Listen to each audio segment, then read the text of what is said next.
Welcome to the Pregnancy Help News Brief. I'm Lisa Bourne, Managing Editor of Pregnancy Help News.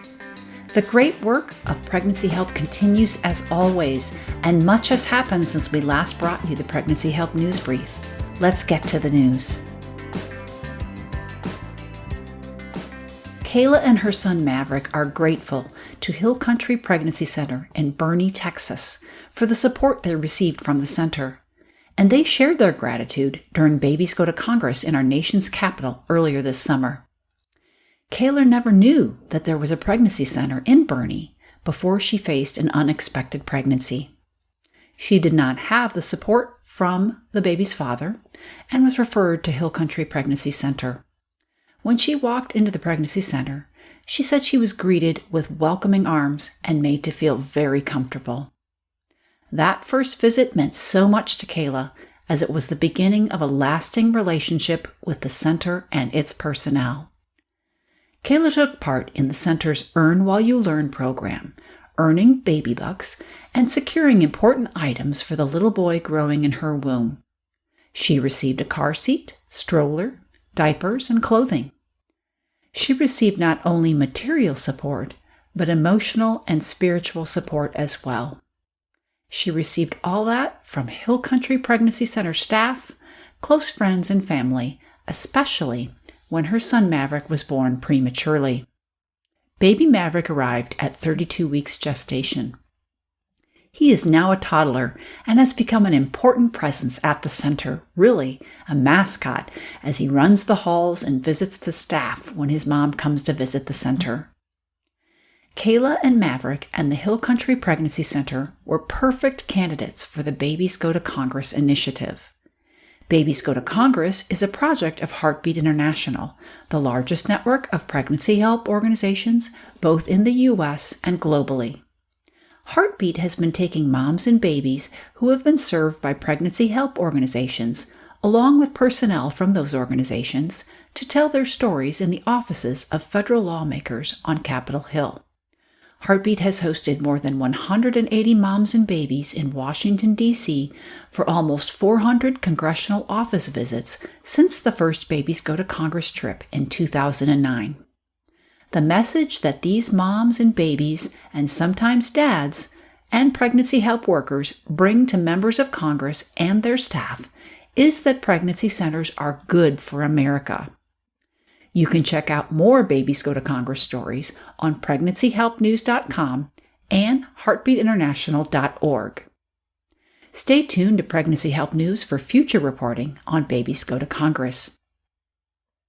Heartbeat's own Christa Brown, Senior Director of Medical Impact for Heartbeat, wrote an excellent article detailing how both the American College of Obstetricians and Gynecologists, or ACOG, and the U.S. Centers for Disease Control and Prevention, known colloquially as the CDC, inadvertently admitted that the science of abortion pill reversal is effective.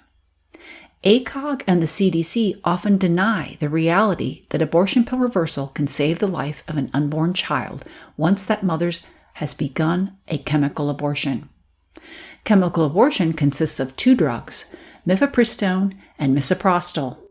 Mifepristone blocks progesterone in the pregnant woman's system, starving the baby of necessary nutrients. The misoprostol is taken a day or so after the mifepristone, causing the mother to go into labor and deliver her deceased child. If a woman has taken mifepristone and experiences regret, and she acts quickly enough, it may be possible to save her unborn child with abortion pill reversal. Abortion pill reversal consists of prescribing bioidentical progesterone to counter the effects of mifepristone. It is an updated application of a treatment used since the 1950s to combat miscarriage. A 2018 peer-reviewed study showed positive results for APR, with 64 to 68% of the pregnancies saved, no increase in birth defects, and a lower preterm delivery rate than the general population. Reversals have been successful as long as 72 hours after a mother has taken mifepristone, but results are best within 24 hours.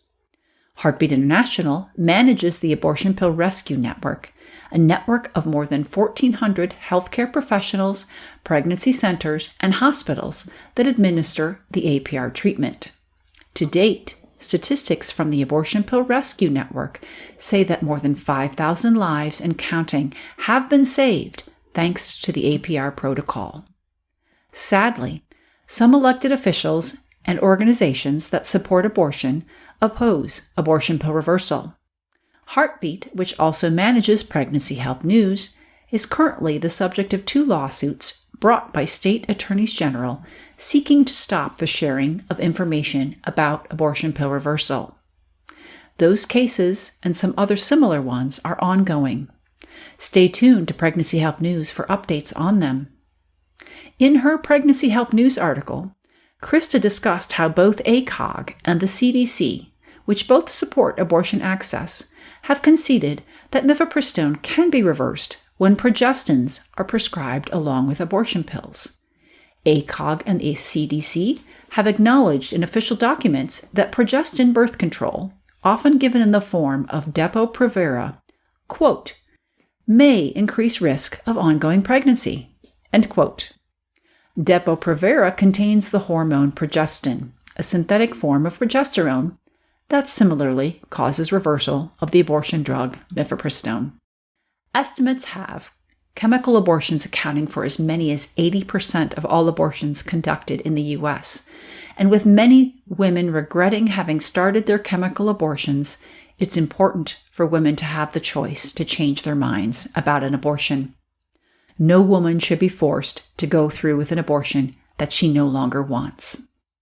You can find the specifics in Christa's article on pregnancyhelpnews.com.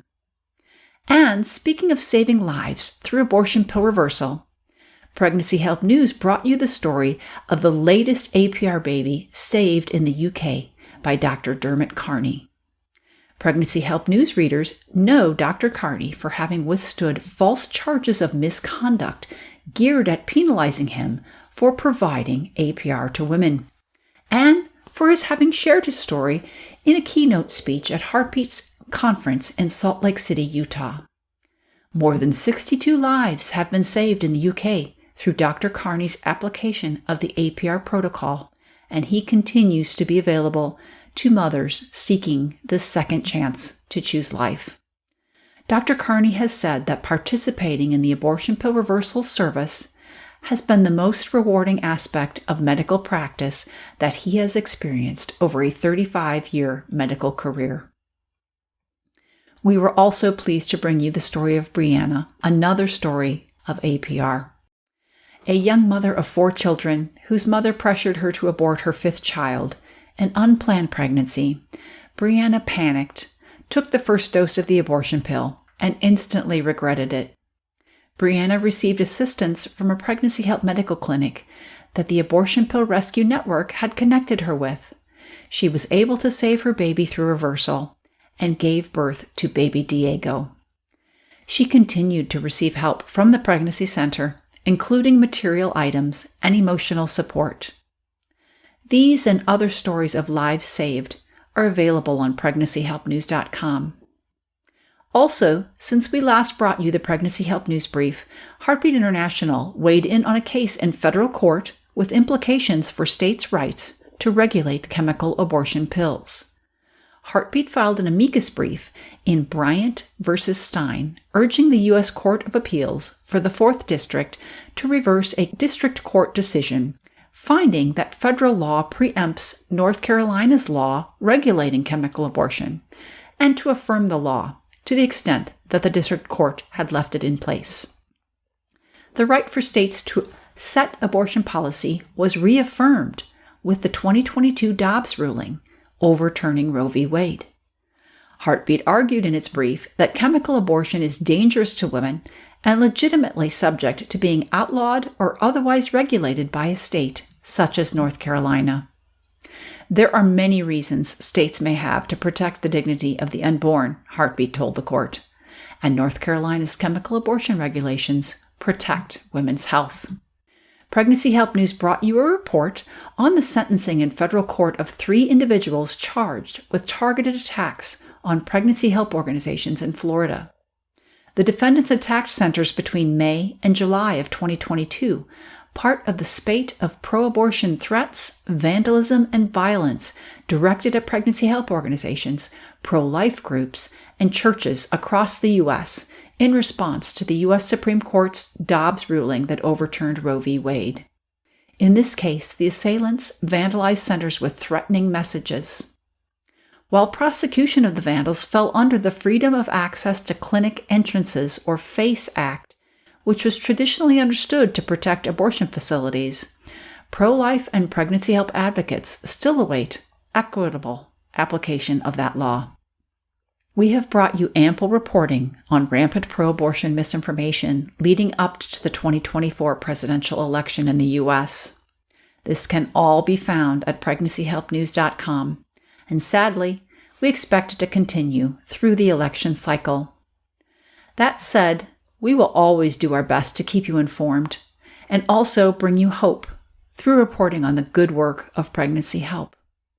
Always remember, we report on the pregnancy help community and for the pregnancy help community. Feel free to contact us with story ideas from your corner of the pregnancy help world. We want to hear from you. Our work is available to you 24/7 on pregnancyhelpnews.com.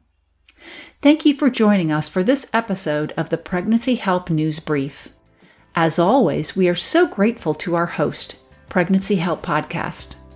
Subscribe to Pregnancy Help Podcast to be notified of our next episode and for all the great podcast content there. If you are not yet subscribed to the Pregnancy Help News Weekly Digest, we invite you to do so at pregnancyhelpnews.com. Stay tuned for more coverage of and for the pregnancy help community. Thank you again for joining us, and God bless you.